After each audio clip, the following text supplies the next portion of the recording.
கடவுளுடன் காலை வணக்கம். புனித யோவான் எழுதிய நற்செய்தி 4ஆம் அதிகாரம் 5 முதல் 42 வரை உள்ள இறை வார்த்தைகள். அக்காலத்தில் இயேசு சமாரியாவில் உள்ள சிக்கார் என்னும் ஊருக்கு வந்து சேர்ந்தார். யாக்கோபு தன் மகன் யோசேப்புக்கு கொடுத்த நிலத்திற்கு அருகே அந்த ஊர் இருந்தது. அவ்வூரில் யாக்கோபின் கிணறும் இருந்தது. பயணத்தால் களைப்புற்றிருந்த இயேசு கிணற்று ஓரமாய் அமர்ந்தார். அப்போது ஏறக்குறைய நண்பகல். அவருடைய சீடர் உணவு வாங்குவதற்காக நகருக்குள் சென்றிருந்தனர்.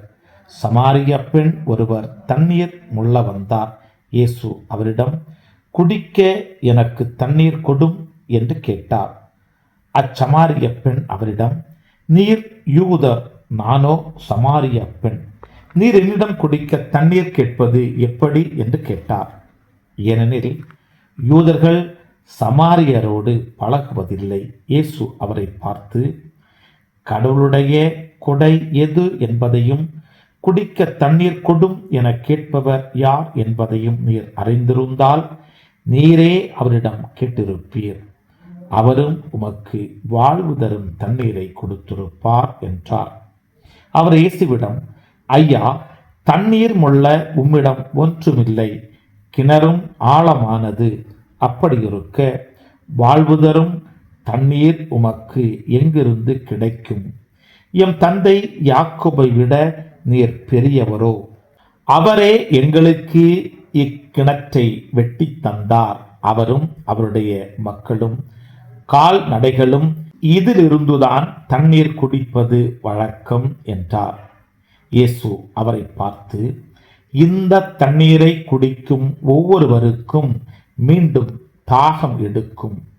நான் கொடுக்கும் தண்ணீரை குடிக்கும் எவருக்கும் என்றுமே தாகம் எடுக்காது. நான் கொடுக்கும் தண்ணீர் அதை குடிப்பவருக்குள் பொங்கி எழும் ஊற்றாக மாறி நிலை வாழ்வு அளிக்கும் என்றார். அப்பெண் அவரை நோக்கி, ஐயா, அத்தண்ணீரை எனக்கு கொடும், அப்போது எனக்கு தாகம் எடுக்காது. தண்ணீர் மெல்ல நான் இங்கு வர தேவையும் இருக்காது என்றார். அப்பெண் அவரிடம், ஐயா, நீர் ஓர் இறைவாக்கினர் என கண்டுகொண்டேன்.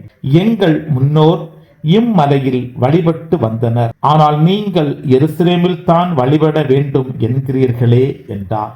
இயேசு அவரிடம், அம்மா, என்னை நம்பும் காலம் வருகிறது. அப்போது நீங்கள் தந்தையை இம்மலையிலோ எருசலேமிலோ வழிபட மாட்டீர்கள். யாரை வழிபடுகிறீர்கள் என தெரியாமல் நீங்கள் வழிபடுகிறீர்கள். ஆனால் நாங்கள் தெரிந்து வழிபடுகிறோம். யூதர்களிடமிருந்தே மீட்பு வருகிறது, காலம் வருகிறது, ஏன் வந்தே விட்டது. அப்போது உண்மையாய் வழிபடுவோர் தந்தையை அவரது உண்மை இயல்பிற்கேற்ப உள்ளத்தில் வழிபடுவர். தம்மை வழிபடுவோர் இத்தகையோராய் இருக்கவே தந்தை விரும்புகிறார்.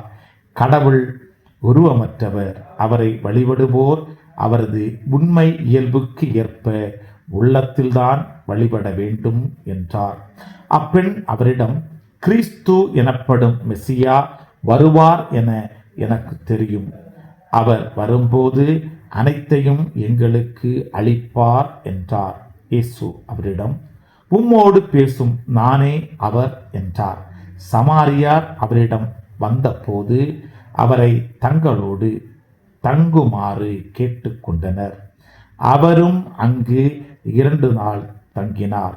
அவரது வார்த்தையை முன்னிட்டு இன்னும் பலர் அவரை நம்பினர்.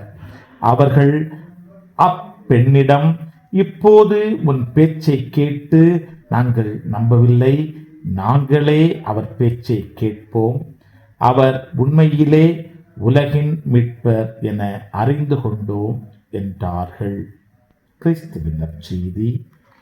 இந்த நாள் இனிய நாளாக அமைய வாழ்த்துக்கள்.